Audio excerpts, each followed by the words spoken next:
is so much fun. Hey guys, Steve Moran here with another episode of Big Industry News. No, I don't know. We don't know what to call this. I got approached. I'm going to start with Carol with a story.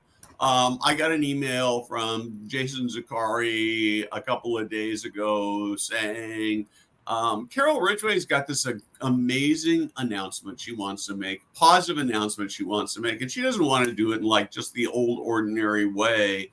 Can you find a spot? And normally we'd come on to Foresight TV on Friday, but I've been on the middle of the conference circuit, and I think we're booked out on Fridays until, I don't know, after the first of the year, I think. I don't even know. Jada will have to tell me. I guess I should ask her that, something like that. And it's like, oh man, what do I do? Well, what do? We decided to have a Big Industry News special. I wonder if we can figure out a way to do a Big Industry News special every Thursday about something. That would be pretty cool. I don't know. But anyway, Carol, I'm going to actually start by let's jump right into the big announcement first, okay? And then we're going to do the kind of the backstory of how this big announcement came to be. So, tell me your big announcement. I already know what it is, and the rest of you get to hear. Okay, this is cool. Okay, so I have been a partner in Milestone Retirement Community for the last 3 years. I was one of 6.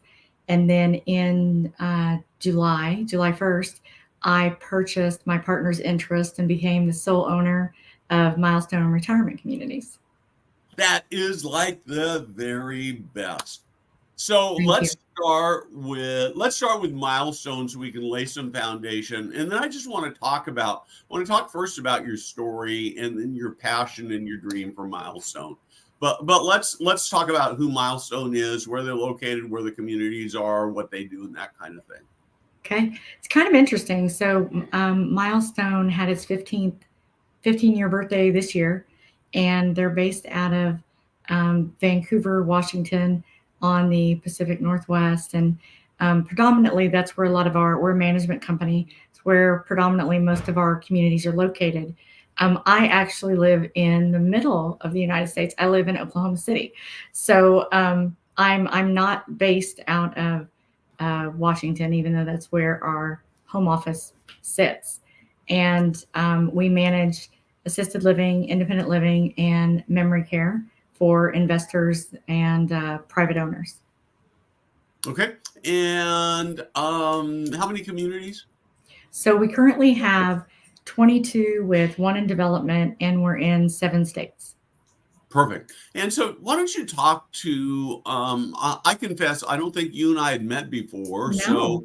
And I know a lot of people, so I'm kind of guessing that you may not be super familiar with much of the industry. So I'd love to hear your story, your journey, and founder stories are always kind of the most interesting and best. I have a very it's very interesting. So I actually became introduced to long-term care at the very early age of 5. I spent a lot of time with my grandmother. She would go to local nursing homes here in Oklahoma. She would sing twice a week. She would take me with her. I spent a lot of time with my grandma, and I just became. They would light up when they would see her. They were just crazy. Her name was Ruby, and they would look forward to seeing her every week. I don't know that any of them knew my name, but they knew hers. And we would go and we would sing, and then you fast forward, and at 15, all my friends were working, getting their first jobs, and working at grocery stores, or they were working at fast food. And I actually got my first job at a nursing home, and they trained me at 15. Back then, you could be a candy striper, and then I went through their program to be a CNA, and I was just bound and determined that I was going to do the same thing and take care of the elderly population like she did. And um, my path diverts a little bit. My father was a civil servant and wanted me to do something different. So right out of high school, he encouraged me to get a job at the local Air Force base here. And believe it or not, I ended up doing that for 11 years, as an accounting technician for the Air Force Base. But during that time, I kept being drawn back to healthcare, and I just had this passion to serve and to be with helping people.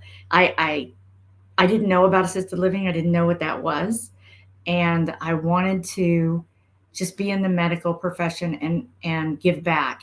So I got my EMT, and I was actually working for the Air Force Base, had my EMT doing that part time when the Oklahoma City mirror bombing happened. And the truck that I was assigned to was called up right day of bombing. So I went down and I spent 100 and something days living on site doing search and recovery. And I knew at that point um, I had some bigger purpose, and that I couldn't go back to doing what I was doing. Accounting's great, especially now in my role. I would never, I would never trade that experience and my knowledge of financial statements and all those things that are fun, but um, it just wasn't where my heart was. So I got a job at a local hospital, and I just thought I'll go to nursing school. And as crazy as life is, right? You always think you have this grand scheme, this grand plan of things you're going to do. I was an assistant director of a post coronary care unit, heart unit, and I I had a floor doctor. We became really good friends. We're great friends today, and I was having some weird symptoms, and he just kept saying, "You need a pacemaker. You need a pacemaker." I was in my 30s, and I was like, "No, you just need a vacation, and you want me to get a pacemaker." So I would joke with him all the time. We were really close, and I ended up getting a pacemaker at 35. Oh, And um, after the implantation, he's talking to me. He actually did my implant, and he said, "Look, you've punched your ticket. You need to find what you love and do it." So that night, I was sitting on, ironically, my own unit, my own post coronary care unit, recovery, and Altera Sterling House in Bethany, Oklahoma, had a job posting for an executive director. And I said, I don't know what assisted living is, but it sounds like I get to help the geriatric population. It sounds like I'll be doing stuff I was doing since I was younger. And he said I needed to figure out what I was going to do and do it. And I think this is what I want to do. And I applied then. And within a short time, I had hired in, and it was like it was like coming home. It was like, okay, this was what all of that was for. And I quickly learned what private pay and assisted living and regulations and surveys and all those things are that drive what we do in the industry. And I worked my way, through the ranks. I've I've performed every position in an assisted living or an IL, and know how it intricately works and what's needed to make it successful. And then I moved into a regional role, and then ended up here. So that end part's like the condensed version. But um, I don't do disaster recovery anymore, or work volunteer for the Red Cross anymore. But during COVID, it actually was, I think, the the advantage that Milestone had was that knowledge I had from emergency preparedness and disaster recovery. The minute, I actually still belong to those groups. So I was getting notified before it was really out there. And so I was able to help secure, PP&E, I wrote a emergency plan right away.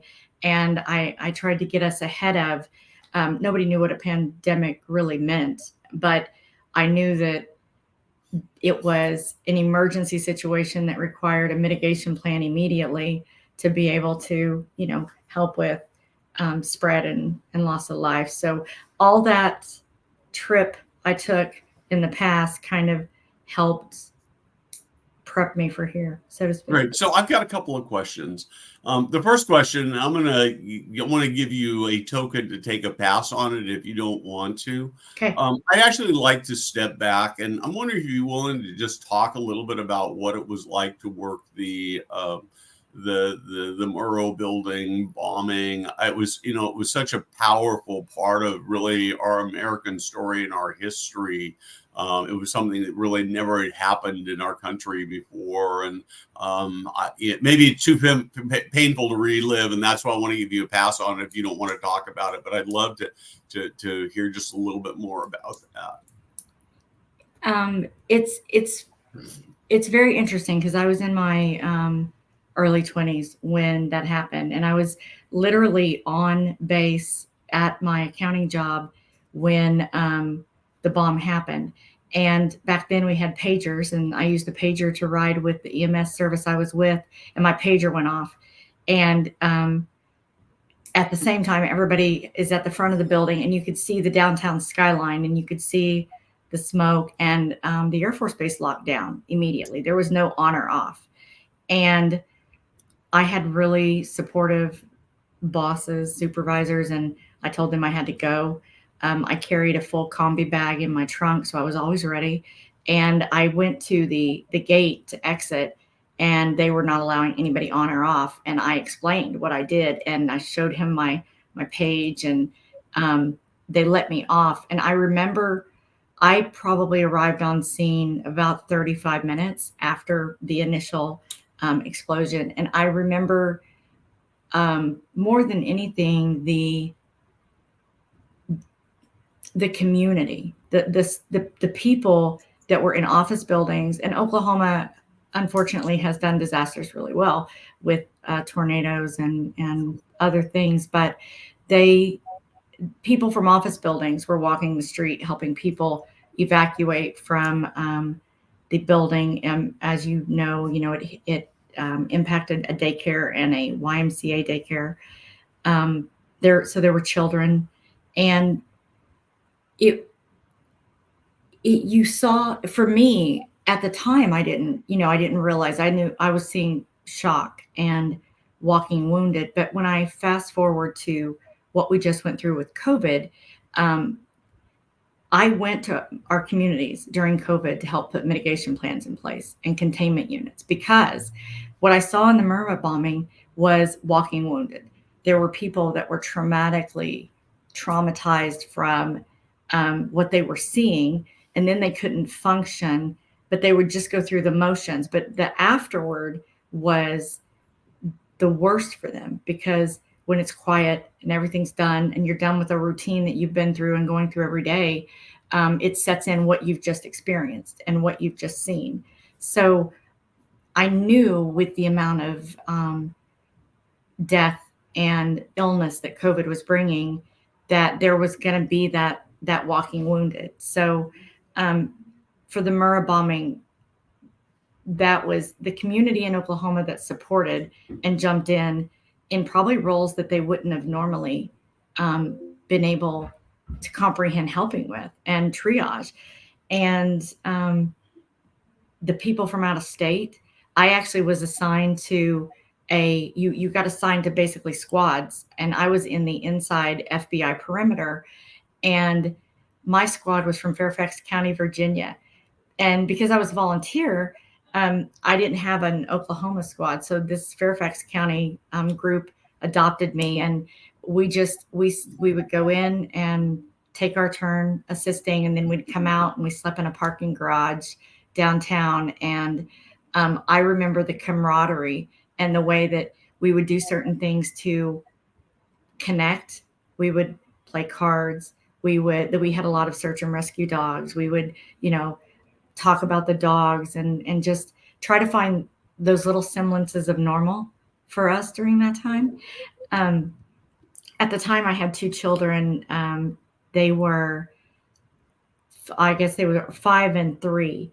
And obviously they're adults today. And it wasn't until much later that they realized I had lived, that was part of my life.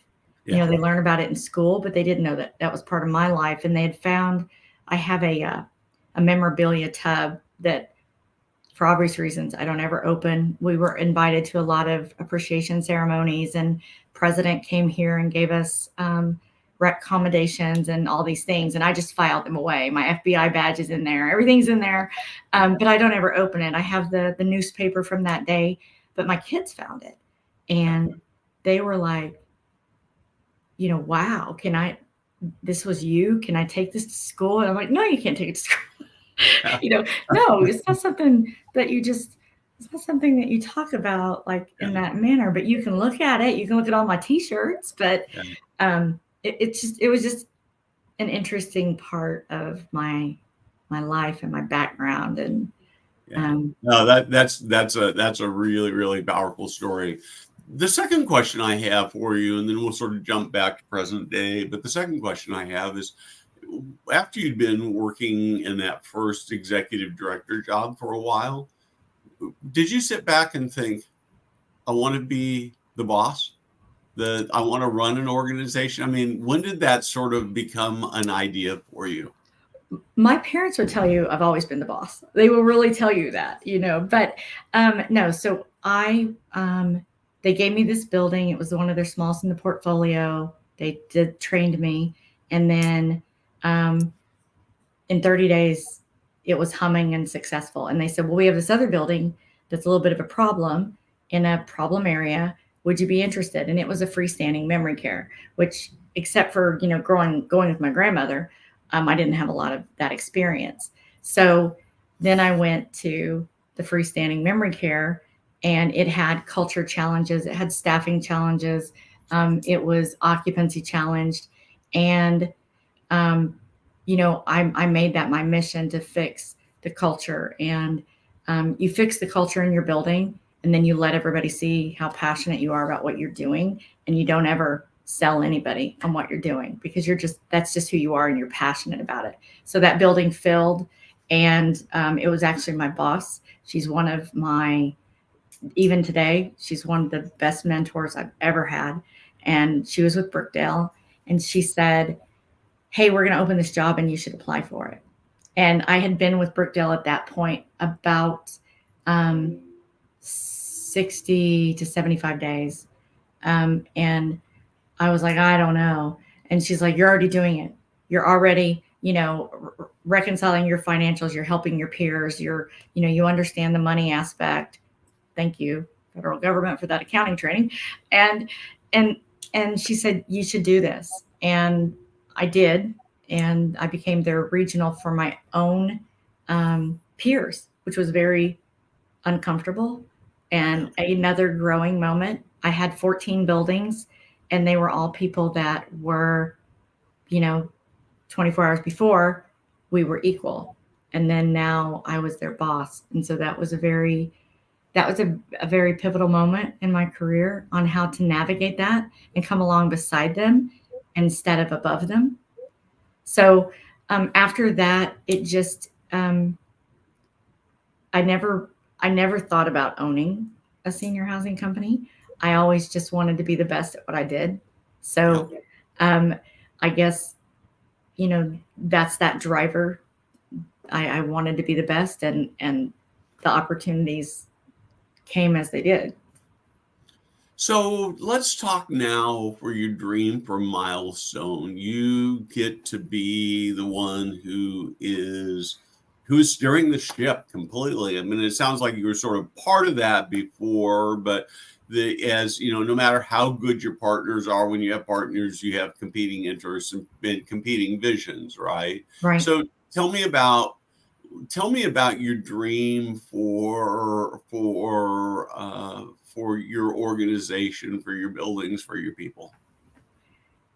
It's actually a great topic, because my senior leadership team and I, we talk about this almost daily in some fashion. We talk about size a lot. Being a management company, you take on new clients, and then you have clients that leave. And the honest thing is if you do a really good job, they sell, because that's what they want to do, is to have that profitable real estate. And so then you're back to looking for more opportunities. So we talk often a lot about what do we want? What does that look like for Milestone? And for me, I don't want to be the biggest. I don't even want to be um, regionalized or whatever it is.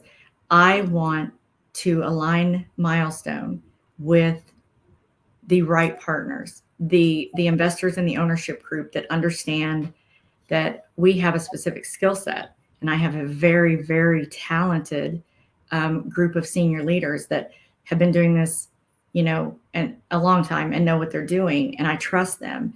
And if we say we can't take on a project, because I assess all of our projects before, I don't just take on new business just to have new business. I've said no. Um, we assess, is this going to be a good relationship? It can we help them get whatever they need? Do they want a long-term hold? Do they want a quick turn so they can sell? Does that align with what we want to do at that time? And can we help them? If we can't help them, I don't want to put our name on it. I would much rather have small community partnerships and just do it really, really well and then be happy than I would have a bunch of management contracts that are diluting our performance and we're not handling well. So for me, I want the right partnership that's aligned in the goals and that trusts us to be the expert. And we have the right people. We're really focused today on culture and rebuilding. Basically, when you have 6 partners and you go to one, you have a little bit of a startup that happens because there are systems and processes that maybe used to make sense and now they don't and need refining. And you see other ways to incorporate innovation and technology into what you're doing. I think a lot about my age group and what I'm going to want in senior housing, because I'm already determined I'm going to go in one because I think I'll be fun. And I know we have to start thinking about what my current demographic and age group is going to want when it's time for them to go. And I don't think we're there yet. So long way to answer your question. No, I really like that a lot. I'm sort of go a little tangential here.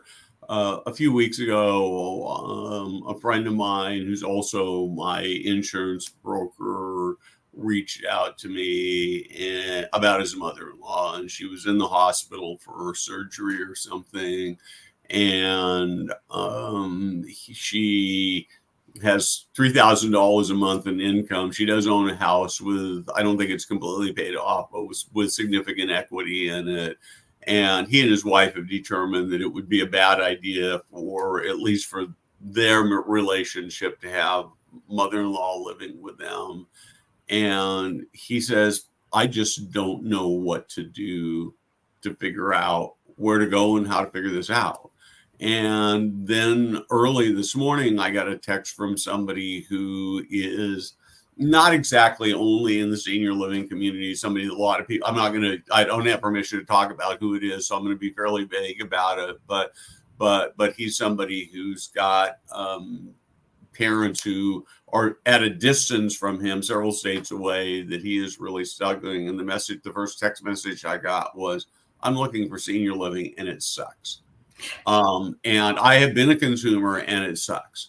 And I think that, when I hear your passion, it makes me hopeful that we are going to figure out how to be able to figure this out. And the next generation, I mean, part of what happens is that we become cynical about our own business because particularly when we become consumers.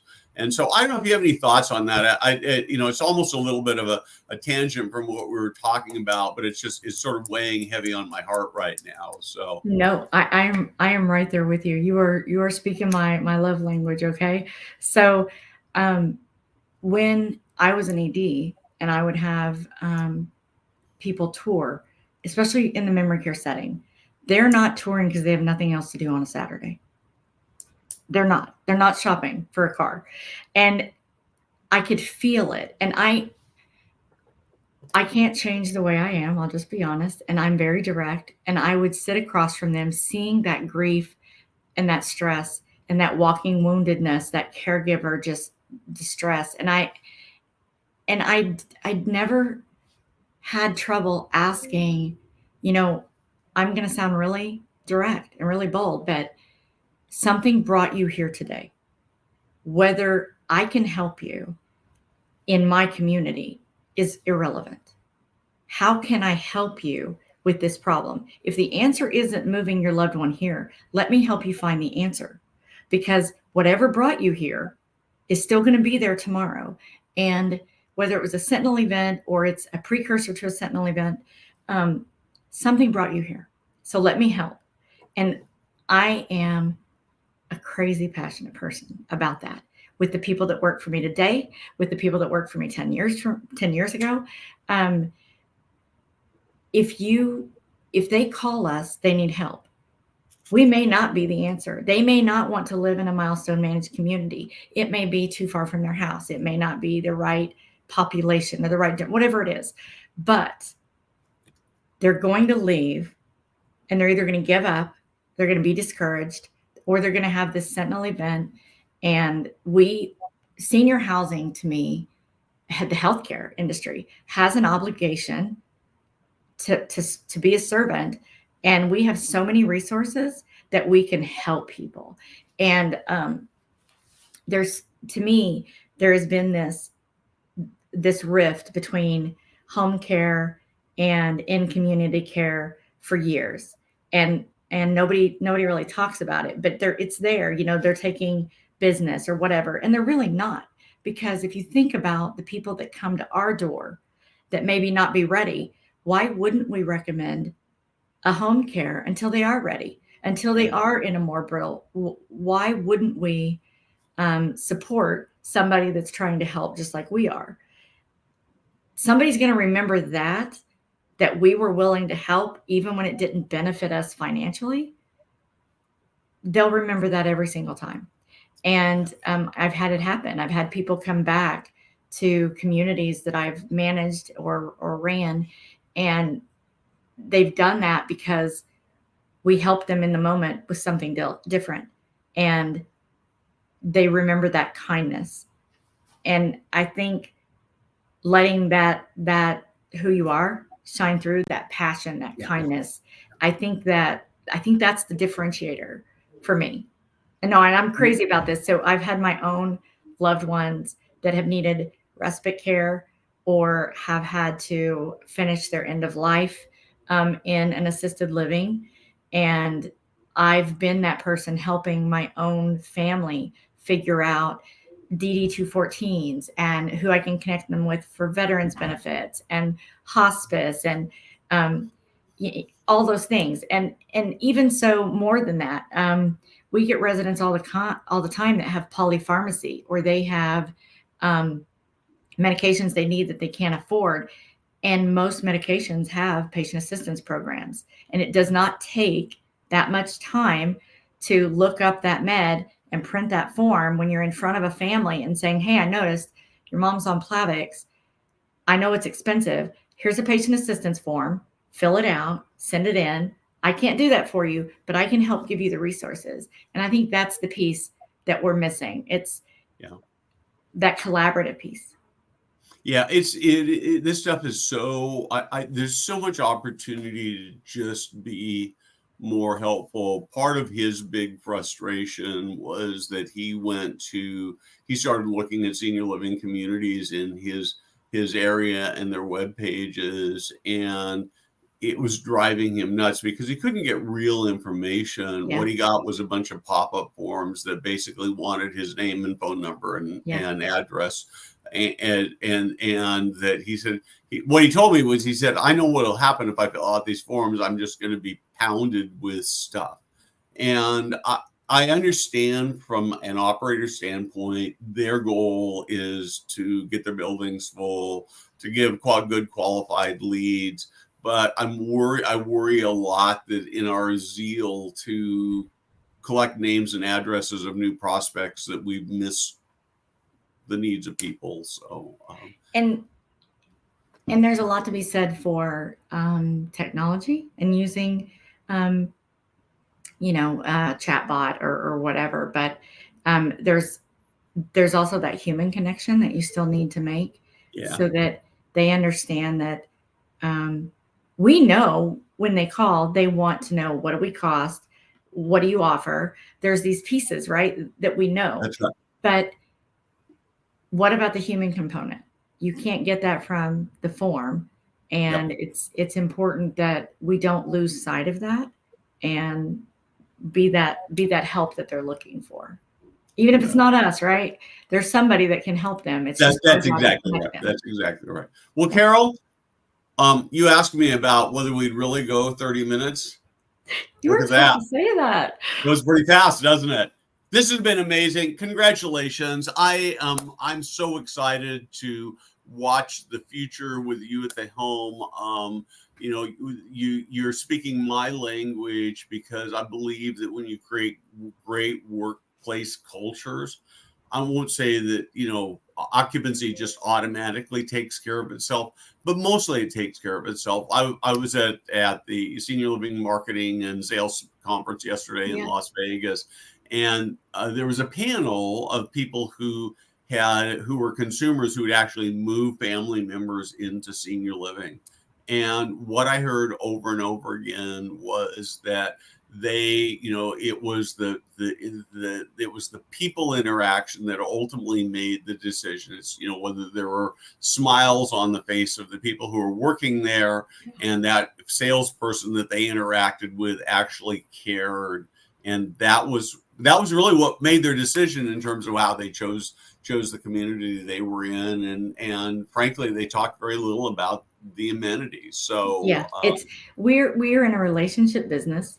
And even as the management company and the person that we partner with, it's a relationship business, right? If you trust me to do the job and I tell you I'm going to help and take care of your money and your asset, then we're building that trust and relationship. It's no different than what's going on in our communities. And that's what my goal is for Milestone, is to find new partners, future partners that we can partner with and manage their asset, and then help get them to whatever their end goal is.